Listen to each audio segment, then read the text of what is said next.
Hello, നിങ്ങൾക്ക് എല്ലാവർക്കും എൻ്റെ പുതിയൊരു വീഡിയോയിലേക്ക് ഒരുപാട് സ്നേഹത്തോടെ വീണ്ടും സ്വാഗതം. ഓണത്തിൻ്റെ റെസിപ്പിയിലെ മൂന്നാമത്തെ റെസിപ്പിയാണിത്. പൈനാപ്പിൾ പച്ചടി ഇട്ടു, കളിയടക്കയുടെ ഷോർട്ട് വീഡിയോ ഇട്ടു. ഇന്ന് നല്ലൊരു ഓലൻ്റെ റെസിപ്പിയാണ്. ഓലന് ഏറ്റവും സ്വാദോടെയും മണത്തോടെയും കിട്ടാനായിട്ടുള്ള ഒരു ടിപ്പും ഇതിനകത്ത് പറയുന്നുണ്ട്. അപ്പം നിങ്ങൾ സ്കിപ്പ് ചെയ്യാതെ അവസാനം വരെ കാണണേ. ശരിക്കും ഏറ്റവും കുറഞ്ഞ ചേരുവയിൽ ഇത്ര നല്ലൊരു കറിയില്ല അല്ലേ? അപ്പോൾ ഞാൻ ഈ പ്രഷർ കുക്കറിലോട്ട് എടുത്തിരിക്കുന്നത് 1 കപ്പ് വൻപയറാണ്. അത് ഒരു ദിവസം തലേന്ന് തന്നെ വെള്ളത്തിലിട്ടിട്ട് അത് നികക്കെ വെള്ളം ഒഴിച്ചിട്ട് അതിൻ്റെ വൻപയറിൻ്റെ കുറച്ച് മേലെ നിൽക്കുന്ന വരെ വെള്ളം ഒഴിച്ചിട്ട് 1 ടീസ്പൂൺ ഉപ്പും കൂടി ഇട്ട് ഒറ്റ വിസിലൊന്ന് കുക്ക് ചെയ്തെടുക്കുവാണേ. അഥവാ നിങ്ങൾ വൻപയർ തലേന്ന് വെള്ളത്തിലിടാൻ മറന്നു പോയിട്ടുണ്ടെന്നുണ്ടെങ്കിലും അതിനൊരു പരിഹാരം പറഞ്ഞു തരാമേ. ഒരു 2 മണിക്കൂർ ചെറിയ ചൂടുവെള്ളത്തിൽ ആ വൻപയർ ഇട്ടാൽ മതി കേട്ടോ. അത് കഴിഞ്ഞിട്ട് കുക്ക് ചെയ്താലും ഒരു വിസിൽ കൊണ്ട് തന്നെ ആയിക്കോളൂ. ഇപ്പോൾ ഇതേ ഒറ്റ വിസിൽ കൊണ്ട് തന്നെ നമ്മളുടെ വൻപയർ പാകത്തിനായിട്ടുണ്ട്. ഓവറായിട്ട് കുക്ക്ഡായി പോകാതിരിക്കാനായിട്ട് ശ്രദ്ധിക്കണേ. ഇപ്പം ഞാനതിലോട്ട് 3.5 കപ്പ് നീളത്തിലരിഞ്ഞ കുമ്പളങ്ങയും, അതായത് സാമാന്യം വലിപ്പമുള്ള ഒരു കുമ്പളങ്ങയുടെ പകുതിയും, ഒരു 4 പച്ചമുളക് നടുവേല പകുതി വരെ കീറിയതും, ഒരു 2 തണ്ട് കറിവേപ്പില നന്നായിട്ടൊന്ന് ഞെരടുന്നത് കണ്ടല്ലോ നിങ്ങൾ. അതാണ് കറിവേപ്പിലയുടെ ആ ആത്മാവ് മുഴുവൻ ഇങ്ങോട്ട് പുറത്തോട്ട് വന്നോട്ടെ. അപ്പോൾ നന്നായിട്ടൊന്ന് ഞെരടിയിട്ട് അതും കൂടെ ചേർത്തിട്ട് 2 പാലും കൂടെ ചേർക്കണേ. ഞാൻ ഒരു 1/4 തേങ്ങയുടെ 2 പാലാണ് ചേർത്തിരിക്കുന്നത്. ഏതാണ്ട് ഒരു 2 കപ്പിൽ കൂടുതലുണ്ടായിരുന്നു. പിന്നെ ഇപ്പോഴും ചേർത്തു ഒരു 1/2 ടീസ്പൂൺ ഉപ്പും കൂടെ ചേർത്തിട്ടുണ്ട്. ആദ്യം 1/2 ടീസ്പൂൺ ഉപ്പ് ചേർത്തു, ഇപ്പോഴും ഒരു 1/2 ടീസ്പൂൺ ഉപ്പ് ചേർത്തിട്ടുണ്ട്.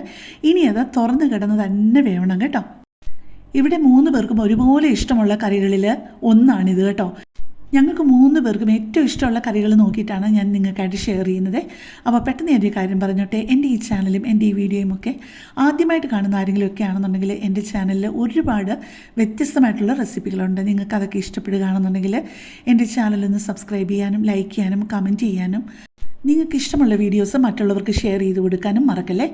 ഇപ്പം നമ്മുടെ തേങ്ങാപ്പാലൊക്കെ എരിച്ചിരുന്ന് വറ്റിയിട്ടുണ്ട്, കുമ്പളങ്ങയും വെന്തിട്ടുണ്ട്. കണ്ടു കഴിഞ്ഞാൽ തന്നെ അറിയാലോ അല്ലേ, അത് ട്രാൻസ്പെറൻ്റ് ആയിട്ടുണ്ട്. അപ്പം നമുക്കറിയാം എന്തോന്ന്. ഇപ്പോൾ കുറച്ചുകൂടെ ഉപ്പ് വേണമെന്ന് തോന്നിയത് കൊണ്ട് ഉപ്പും കുറച്ചുകൂടി ചേർത്ത് കൊടുക്കുകയാണ്. നല്ല കട്ടി തേങ്ങാപ്പാലും നിങ്ങൾക്ക് കണ്ടു കഴിഞ്ഞാൽ അറിയാമല്ലോ, നല്ല കട്ടി തേങ്ങാപ്പാൽ ഒരു 1/4 കപ്പ് ഉണ്ടായിരുന്നു. അതും കൂടെ ചേർത്ത് അങ്ങോട്ട് ഇളക്കുമ്പോഴത്തേക്ക് ഒന്ന് പറഞ്ഞറിയിക്കാൻ പറ്റില്ല, ഒരു വല്ലാത്ത ഒരു മണമാണ്. പിന്നെ ചേർക്കുന്നത് വീണ്ടും ഒരു 2-3 തണ്ട് കറിവേപ്പില അങ്ങോട്ട് എടുത്തിട്ട് വീണ്ടും നമ്മുടെ കറിവേപ്പിലയുടെ ജീവൻ പുറത്ത് കൊണ്ടുവരുന്ന രീതിയിൽ നന്നായിട്ട് അങ്ങോട്ട് ഞെരടിയിട്ട് അതിനകത്തോട്ട് ചേർക്കുക. പിന്നെ 2 ടീസ്പൂൺ വെളിച്ചെണ്ണയും കൂടെ നല്ലൊരു ഇളക്കിളക്കി അത് വറ്റുമ്പോഴത്തേക്ക് കറക്റ്റ് പാകമായിരിക്കും. കുറുകിയിരിക്കും. നമ്മുടെ ഇലയിൽ ഒഴിച്ചു കഴിഞ്ഞാൽ അത് അവിടെ തന്നെ ഇരുന്നോളും, ഓപ്പോസിറ്റ് ഇരിക്കുന്ന ഇലയിലോട്ട് ഓടിച്ചെന്ന് കയറത്തില്ല. അതാണ് അതിൻ്റെ ഒരു പരിവ്. അത് കഴിഞ്ഞിട്ട് ഒരു 1/2 മണിക്കൂറൊന്ന് അടച്ച് വെച്ചിട്ട് തുറക്കുമ്പോൾ ഉണ്ടല്ലോ, അപ്പോഴാണ് അതിൻ്റെ ശരിയായിട്ടുള്ള മണം വരുന്നത്. നിങ്ങൾ പ്രത്യേകം ഇത് ശ്രദ്ധിക്കാനുള്ള ഒരു കാര്യം, 1 പാൽ ഒരിക്കലും തിളയ്ക്കാനിടയാവരുത് കേട്ടോ. വളരെ ചെറിയ ചൂടിലേ ഒഴിക്കാവുള്ളേ. അപ്പോൾ ഇതേ റെസിപ്പി നിങ്ങൾ ഫോളോ ചെയ്തുണ്ടാക്കിയാൽ നിങ്ങൾക്ക് ഒരു സംശയവുമില്ലാതെ നല്ലതാന്തരം ഒരു ഓലൻ ഉണ്ടാക്കാൻ പറ്റും എന്നുള്ളതിന് എനിക്ക് 100% ഉറപ്പാണ്. അപ്പോൾ ഇഷ്ടപ്പെട്ടൊന്ന് ഉണ്ടാക്കി കഴിഞ്ഞിട്ട് എന്നെ ഒന്ന് അറിയിക്കാൻ കൂടെ വേണേ. പിന്നെ ഞാൻ നിങ്ങളോട് സത്യസന്ധമായിട്ടൊരു കാര്യം പറയട്ടെ. നിങ്ങളെന്നെ കളിയാക്കുമെന്ന് എനിക്കറിയത്തില്ല, ആരും എന്നെ ചീത്ത വിളിക്കില്ല. ഇത് ഞാൻ ചപ്പാത്തിയുടെ കൂടെ ഒന്ന് കഴിച്ച് നോക്കി കേട്ടോ. ഓലൻ നല്ല ടേസ്റ്റാണ് കേട്ടോ. എനിക്ക് തോന്നുന്നു ഇടിയപ്പത്തിൻ്റെ കൂടെയും പത്തിരിയുടെ കൂടെയൊക്കെ ഇത് നല്ല കോമ്പിനേഷൻ ആയിരിക്കും എന്ന്. ഞാൻ ആദ്യമായിട്ടാണ് ഇതിങ്ങനെ ഒന്ന് ട്രൈ ചെയ്യുന്നത്. നിങ്ങളും ഒന്ന് ട്രൈ ചെയ്ത് നോക്കണേ. ഇഷ്ടപ്പെട്ടൊന്ന് അറിയിക്കാൻ വേണേ. അപ്പോൾ കൂടുതൽ നല്ലൊരു വീഡിയോയുമായിട്ട് നമുക്ക് പിന്നെ കാണാം. താങ്ക്